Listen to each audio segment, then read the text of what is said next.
2023 के science subject के chapter 10 light reflection and refraction के कुछ ऐसे 10 मोस्ट इंपॉर्टेंट क्वेश्चंस जो कि आपके एग्ज़ाम से पूछे जा सकते हैं, या फिर पैटर्न वही हो सकता है, या फिर आप इनकी अगर प्रैक्टिस करके जाएंगे तो आपके लिए अच्छा है, क्योंकि ये जो क्वेश्चंस हैं ये पिछले ईयर के कुछ पार्ट से उठाए गए हैं। ठीक है, सो शुरू करते हैं। सो फर्स्ट क्वेश्चन है, ये क्वेश्चन काफ़ी ज़्यादा इजी है। यानी ये कह रहा है कि अगर एक स्फेरिकल मिरर है, उस पे जो इमेज बनती है वो हमेशा इरेक्ट और डिमिनिश्ड होती है, तो हमें बताना है कि वो जो मिरर है वो कौन सा है। ठीक है, तो अगर हमेशा इरेक्ट और डिमिनिश्ड बन रही है तो वो जो मिरर होगा वो कॉन्वेक्स मिरर होगा। ठीक है, इरेक्ट इमेज क्या होती है, यानी नकली इमेज, और जो डिमिनिश्ड होती है यानी कि काफ़ी ज़्यादा छोटी इमेज। इरेक्ट तभी बनती है जब वो बिहाइंड द मिरर बने, और बिहाइंड द मिरर इमेज हमेशा कॉन्वेक्स मिरर ही बनाता है।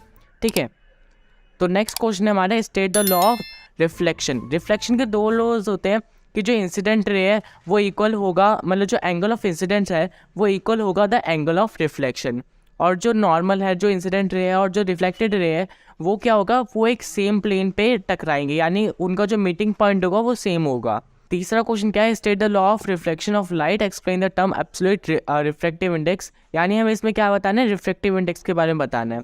तो लॉ तो हमें पता है कि जो एंगल ऑफ इंसिडेंस है वो इक्वल होता है एंगल ऑफ रिफ्लेक्शन के, और दूसरा वाला भी हमें पता है कि जो एंगल ऑफ इंसिडेंस है, एंगल ऑफ रिफ्लेक्शन और जो नॉर्मल है वो एक ही पॉइंट पे मीट करते हैं। ठीक है, the ratio of sine of angle of incidence to the sine of angle of reflection is constant. यानी कहना चाह रहा है कि स्नेल्स लॉ की बात की गई है। स्नेल्स लॉ ये कहता है कि sine i upon sine r is equal to constant, where I is stands for incident and R is stand for refraction। ठीक है, the constant value is called refractive index। यानी कि इनकी जो constant value है वो क्या कहलाती है, refractive index कहलाती है, जब ये फर्स्ट मीडियम से दूसरे मीडियम में जाते हैं with respect to the first medium।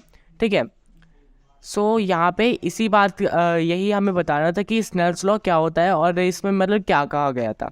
Fourth question है हमारा, a fish is under water viewing oblique of a fisherman standing on the back of lake, does the man look taller or shorter। यानी एक fish है जो एक आदमी को देख रही है रिवर के अंदर से, यानी लेक के अंदर से या फिर वाटर के अंदर से, और हमें बताने कि वो जो आदमी है वो उसे बड़ा दिखेगा या फिर छोटा दिखेगा। ठीक है, as light travels from rare to denser, यानी जो लाइट है वो अगर रेयर से डेंसर में जाती है तो वो टुवार्ड्स द नॉर्मल होती है, जिससे हमें क्या होता है कि अपीयर होता है टॉलर। ठीक है, तो इसीलिए जो फिश है उसे जो मैन है वो टॉलर लुक होगा, यानी वो बड़ा दिखेगा।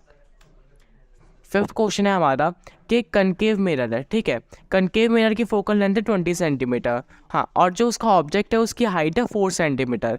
ठीक है, और जो इमेज फॉर्म हुई है वो कितनी दूर है, 30 सेंटीमीटर दूर है। ठीक है, from the mirror also calculate the size of the image. हमें इसमें क्या बताना है, हमें निकालना है यू यानी कि ऑब्जेक्ट का डिस्टेंस हमें इसमें दे नहीं रखा, हमें इसमें दे रखा है इमेज का डिस्टेंस। सो हमें पहले ऑब्जेक्ट का डिस्टेंस निकालना है, उसके बाद साइज ऑफ इमेज निकालना है। ठीक है, तो हमें फॉर्मूला पता है 1/v + 1/u is equal to 1/f। ठीक है, ये मिरर फॉर्मूला है जिसके मदद से हम ऑब्जेक्ट का डिस्टेंस या फिर इमेज का डिस्टेंस निकालते हैं, या फिर अगर आपको फोकल लेंथ गिवन नहीं है तो फोकल लेंथ भी हम इस फॉर्मूले से निकाल सकते हैं। सो इसमें हमें पुट करना है हमारा जो v है, v यानी कि हमारा इमेज का डिस्टेंस -30 होगा, क्योंकि यहाँ पे क्या है, हमारा कनकेव मिरर है। ठीक है, और हमारी जो फोकल लेंथ होगी वो भी माइनस में होगी, तो इसको हम पुट करेंगे फॉर्मूले में। सॉल्व करने के बाद हमारा जो आंसर आएगा वो -60 होगा, यानी कि जो ऑब्जेक्ट का डिस्टेंस है वो -60 है। मैग्नीफिकेशन इज इक्वल टू होती है h'/h। वहाँ पर जो h' है वो होता है हमारा जो इमेज फॉर्म हुई है उसकी हाइट। ठीक है, और उसके नीचे हमारा जो h होता है वो होता है हमारा ऑब्जेक्ट की हाइट। ठीक है, और इज इक्वल टू होता है हमारा -v/u के। सो इसको हम फॉर्मूले में पुट करेंगे और हमें इसमें निकालना क्या है, h' यानी कि जो हमारी इमेज है उसकी हाइट निकालनी है, तो उसकी जो हाइट है वो क्या हो जाएगी, 2 सेंटीमीटर हो जाएगी। ठीक है, इसमें आप फॉर्मूले में पुट करेंगे, निकालेंगे, तो उसकी जो हाइट निकलेगी वो 2 सेंटीमीटर निकलेगी। 6 क्वेश्चन का ए पार्ट है, water has refractive index 1.33 and alcohol has refractive index 1.36, which of the two medium is optically denser, give reason for your answer. ठीक है, हमें बताना कि जो ऑप्टिकली डेंसर कौन सा होगा। Here alcohol is optically denser medium as its refractive index is higher than the water. यानी ये कहना चाह रहा है कि जो अल्कोहल है उसका जो होगा वो डेंसर मीडियम होगा कंपेरेटिव टू वाटर, क्योंकि उसका जो रिफ्रैक्टिव इंडेक्स है वो ज़्यादा है। आप यहाँ पे देख सकते हैं कि जो अल्कोहल है उसका रिफ्रैक्टिव इंडेक्स 1.36 है और जो वाटर है उसका 1.33 है।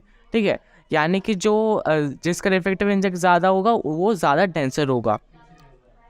सेकंड क्वेश्चन है, draw the ray diagram to show the path of ray of light passing oblique from water to alcohol. यहाँ पे आप देख सकते हैं जब हमने वाटर में लाइट पहुँचाई, ठीक है, और जब वो वाटर से अल्कोहल में जाती है तो उसका रिफ्रैक्टिव इंडेक्स कुछ ऐसा से दिखता है। ठीक है, 1.33 से 1.36 में वो कन्वर्ट हो जाता है उसका refractive index. Since the light is travelling from water to alcohol it slow down and bend towards the normal where i the angle of incidence and r is equal to angle of reflection। C question है हमारा, state the relation between angle of incident and the angle of reflection in the above cases। So according to Snell's law sin I upon sin r is equal to constant। ठीक है, so alcohol upon water is equal to, मतलब इनको हमने divide करा उसके बाद जो हमारा आंसर आया वो ये था। ठीक है, सो 1.0225 ये हमारा क्या आया, आंसर आया। ठीक है, तो ये हमारा क्या होगा, स्नेल्स लॉ के अकॉर्डिंग ये हमारा आंसर होगा। 7th क्वेश्चन है, 3 mirrors, one plane, one concave and one convex are lying on the table. Identify them without touching them or using any other apparatus or device. Plane mirror produce the image of same size, यानी plane mirror same size की image बनाएगा, जो concave mirror है वो magnified image बनाएगा और जो convex mirror है वो डिमिनिश्ड इमेज बनाएगा। तो इससे हम पता लगा सकते हैं कि कौन सा मिरर क्या है। 8th क्वेश्चन है, a convex lens of focal length 25 centimetre and a concave lens of focal length 10 centimetre are placed in close contact with the each other. Calculate the lens power of the combination, यानी हमें उसकी lens power बतानी है। अगर जो convex lens है उसकी focal length है 25 सेंटीमीटर और जो कनकेव लेंस है उसकी फोकल लेंथ है 10 सेंटीमीटर, वो एक दूसरे से जोड़े गए हैं ईच टुगेदर, तो हमें उसकी कम्बिनेशन लेंस पावर बतानी है। तो पहले हम क्या करेंगे, P1 is equal to 1/F1, यानी हमें पावर इज इक्वल टू क्या होता है 1/F।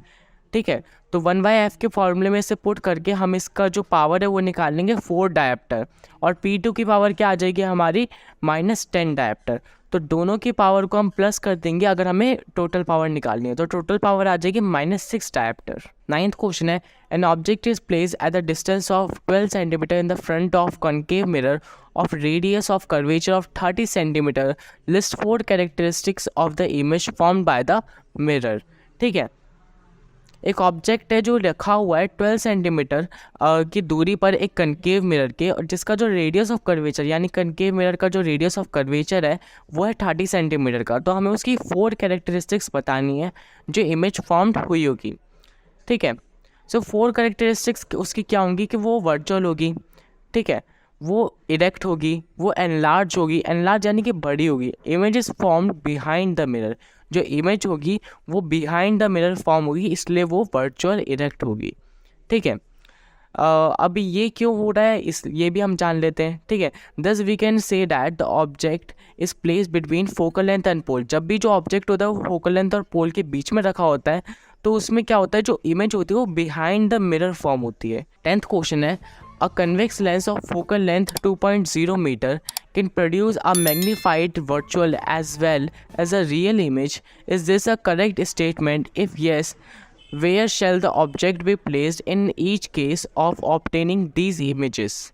ठीक है, हमें बताना है कि ये जो लाइन हमें यहाँ पे गिवन है ये ट्रू है या नहीं। तो yes, it is correct. If the object is placed within 2.0 metre from the lens in the form of a magnified virtual image between 2 meter and 4 meter, it will form a real inverted and magnified image. So thanks for watching guys. I hope आपको ये video पसंद आई होगी. अगर आपको ये video पसंद आई है तो आप बताइए कि हम आपके लिए और कौन कौन सी वीडियो ला सकते हैं कमेंट सेक्शन में, और इस वीडियो को लाइक कर दीजिए और चैनल को सब्सक्राइब कीजिए, और अपने फ्रेंड के साथ शेयर करना ना भूलें जो कि आप ही की क्लास में पढ़ते हैं या फिर उन्हें नोट्स की ज़रूरत है.